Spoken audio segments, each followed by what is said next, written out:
Hello fierce, আসসালামু আলাইকুম। কৃষি পরিবারের পক্ষ থেকে আপনাদের সবাইকে জানাচ্ছি আন্তরিক শুভেচ্ছা এবং অভিনন্দন। ফিয়ার্স, আপনারা কি পুঁইশাক চাষ করতেছেন?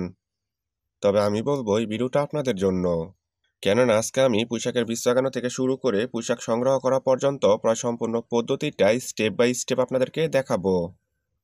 তবে চলুন ফিয়ার্স, মূল ভিডিওতে চলে যাই। পুঁইশাক চাষ করার জন্য আমি প্রথমেই জমিতে একটি গর্ত করে নিয়েছি। আমি এখানে দোআঁশ মাটিতে পুঁইশাকটা চাষ করব। আপনারা যে কোনো মাটিতে পুঁইশাকটা চাষ করতে পারেন, তবে দোআঁশ মাটিতে চাষ করাই উত্তম। আপনারা একই নিয়মে টবে সিমেন্টের বস্তায় পুঁইশাকটা চাষ করতে পারবেন। আপনারা যে কোনো সাইজের গর্ত করে নিতে পারেন, তবে গর্তটি একটু বড় করে করে নিলে পুঁইশাকের শিকড়গুলো মাটির নিচ দিয়ে চলাচল করতে পারবে। আমার এই গর্তের দৈর্ঘ্যপ্রস্থ উচ্চতা হচ্ছে 10x10x10 ইঞ্চি। এখন এই গর্তে আমি কিছু পরিমাণ শুকনো গোবর সার দিয়ে দিব। আপনারা চাইলে শুকনো গোবর সারের পরিবর্তে রাসায়নিক সারটাও দিতে পারেন, তবে আমার কাছে যেহেতু পর্যাপ্ত পরিমাণ শুকনো গোবর সার আছে, তাই আমি শুকনো গোবর সারটা দিয়ে দিচ্ছি। আমি এখানে 3 থেকে 4 কেজি পরিমাণ শুকনো গোবর সারটা দিয়ে দিচ্ছি। এখন আমি শুকনো গোবর সার আর গর্ত করার সময় উপরে যে মাটিটা রেখে দিয়েছিলাম সেই মাটি একসাথে মিশিয়ে নিব। দেখুন ভিউয়ার্স, আমি মাটি আর শুকনো গোবর সার একসাথে খুব ভালো করে উলটপালট করে মিশিয়ে নিচ্ছি। আপনারাও ঠিক এইভাবে মিশিয়ে নেবেন। আমি খুব ভালো করে মাটি আর শুকনো গোবর সার একসাথে মিশিয়ে একটি মাদা তৈরি করে নিলাম। এখন আমি এই মাদায় পুঁইশাকের বীজ লাগিয়ে দিব। আপনারা চাইলে পুঁইশাকের বীজের পরিবর্তে পুঁইশাকের চারাও লাগিয়ে দিতে পারেন, অথবা আবার পুঁইশাকের ডাঁটিও লাগিয়ে দিতে পারেন। আমি একে একে পুঁইশাকের বীজগুলো লাগিয়ে দিচ্ছি। আমি মাটির 1 থেকে 1.5 ইঞ্চি পরিমাণ নিচে পুঁইশাকের বীজগুলো লাগিয়ে দিব। পুঁইশাকের বীজগুলো লাগিয়ে দেওয়ার আগে 2 থেকে 3 ঘন্টা পানিতে ভিজিয়ে রাখবেন। মাদায় পুঁইশাকের বীজগুলো লাগিয়ে দেওয়ার পর উপরে অল্প করে মাটি দিয়ে দিচ্ছি। এইভাবে মাটি দিয়ে দিলে অল্প সময় পুঁইশাকের বীজ থেকে চারা গজাবে। ফিয়ার্স, আমি ফিরে আসছি আরও কিছুদিন পর। ফিয়ার্স, আমি আবারও ফিরে এলাম কিছুদিন পর। দেখুন, ইতিমধ্যে আমার পুঁইশাকের বীজ থেকে চারা গজিয়েছে, আর চারাগুলো দেখতেও দেখুন কতটা টাটকা এবং সুন্দর দেখা যাচ্ছে। আমার প্রায় সবগুলো বীজ থেকে চারা গজিয়েছে, আর চারাগুলো খুব দ্রুতই বড় হয়ে যাচ্ছে। পুঁইশাক গাছের গোড়া থেকে 4 থেকে 5 ফুট সমদূরত্বে চারদিকের যে মাটিটা আছে সেই মাটিটা আলগা করে দিয়েছি। এমনভাবে আলগা করে দিবেন যাতে করে মাটিগুলো ঝুরঝুরা হয়ে যায়। আজকে আমি পুঁইশাক গাছে পরিচর্যা করব। পরিচর্যা বলতে আমি পুঁইশাক গাছে সার দিব। এই পর্যায়ে আমি প্রথমেই পুঁইশাক গাছের গোড়ার দিকের যে মাটিগুলো আছে সেই মাটিগুলো সরিয়ে নিচ্ছি।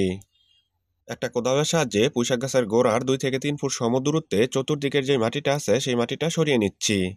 2 থেকে 3 ইঞ্চি পরিমাণ হাইটে মাটিগুলো সরিয়ে নিচ্ছি। আপনারা ঠিক এইভাবে মাটিগুলো সার দেওয়ার আগে সরিয়ে নেবেন। মাটি সরিয়ে নেওয়ার পর এই পর্যায়ে আমি প্রথমেই দিয়ে দিচ্ছি কিছু পরিমাণ ইউরিয়া সার। এই ইউরিয়া সার গাছকে টাটকা এবং সতেজ রাখে, সেই সাথে সাথে গাছকে দ্রুত বৃদ্ধি করতেও সাহায্য করে। এখানে আমি 4 থেকে 5 গ্রামের মতন ইউরিয়া সারটা দিয়ে দিচ্ছি। ইউরিয়া সারটা অবশ্যই গাছের গোড়ার চারদিকে দিয়ে দিবেন। এখন আমি আরও দিয়ে দিচ্ছি টিএসপি সার। এই টিএসপি সার গাছকে দ্রুত বৃদ্ধি করতে সাহায্য করে। এখানে আমি 7 থেকে 8 গ্রামের মতন টিএসপি সারটা দিয়ে দিব।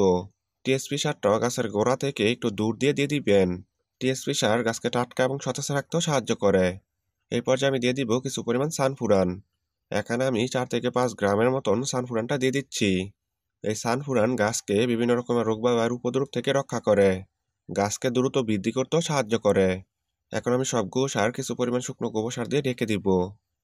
আপনারা চাইলে শুকনো গোবর সারের পরিবর্তে মাটি দিয়েও ঢেকে দিতে পারেন। আমার সঙ্গে শুকনো গোবর সার থাকায় শুকনো গোবর সার দিয়ে ঢেকে দিচ্ছি। খুব ভালো করে শুকনো গোবর সার দিয়ে সারগুলো ঢেকে দিবেন। এখন আমি শুকনো গোবর সারগুলো পুনরায় মাটি দিয়ে ঢেকে দিব। ফের দেখুন আমি কিভাবে মাটি দিয়ে সারগুলো ঢেকে দিচ্ছি। এইভাবে সারগুলো ঢেকে দিলে পুঁইশাক গাছগুলো খুব দ্রুতই বৃদ্ধি হবে। আমি ফিরে আসছি আরও কিছুদিন পর।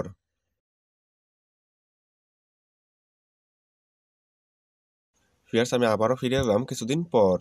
দেখুন আমার এই পুঁইশাক গাছগুলো কতটা বড় হয়ে গেছে। পুঁইশাক গাছগুলো দেখতে অনেকটা টাটকা এবং সতেজ দেখা যাচ্ছে। আমি আশা করি কিছুদিনের মাঝে পুঁইশাক গাছ থেকে পুঁইশাকটা সংগ্রহ করতে পারবো। ফিয়ার্স, আমি ফিরে আসছি আরও কিছুদিন পর। আমি আবারও ফিরে এলাম কিছুদিন পর। ফিয়ার্স, দেখুন ইতিমধ্যে পুঁইশাক গাছগুলো কতটা বড় হয়ে গেছে। পুঁইশাক গাছগুলো দেখতে অনেকটা টাটকা এবং সতেজ দেখা যাচ্ছে। আজকে আমি পুঁইশাক গাছ থেকে কিছু পরিমাণ পুঁইশাক সংগ্রহ করব। এর আগে দেখুন ভিউয়ার্স, আমার পুঁইশাক গাছের পাতা ডগা কতটা টাটকা এবং সতেজ দেখা যাচ্ছে। পুঁইশাক পাতার সাইজগুলো অনেকটা বড় হয়েছে।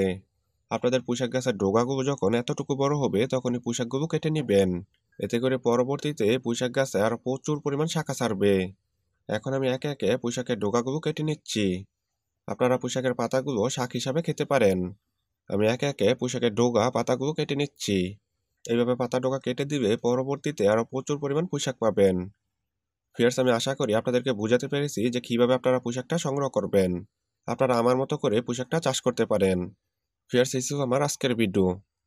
পুঁইশাক চাষ সম্পর্কে যদি আপনাদের কোনো মতামত জানার থাকে তবে অবশ্যই কমেন্ট বক্সে কমেন্ট করবেন। আমি সাধ্যমতো চেষ্টা করব আপনাদের প্রত্যেকটা কমেন্টের উত্তর দিতে। আমার এই ভিডিওটা যদি আপনাদের কাছে ভালো লেগে থাকে তবে অবশ্যই লাইক, কমেন্ট এবং শেয়ার করবেন। আর নতুন নতুন সুন্দর সুন্দর কৃষিভিত্তিক ভিডিও পেতে অবশ্যই কৃষি পরিবারের সাথে থাকবেন। সবাই ভালো থাকবেন, সুস্থ থাকবেন এই কামনা করে আজকের মতো বিদায় নিচ্ছি। দেখা হয়ে যাবে আগামী কোনো নতুন ভিডিওতে। আসসালামু আলাইকুম।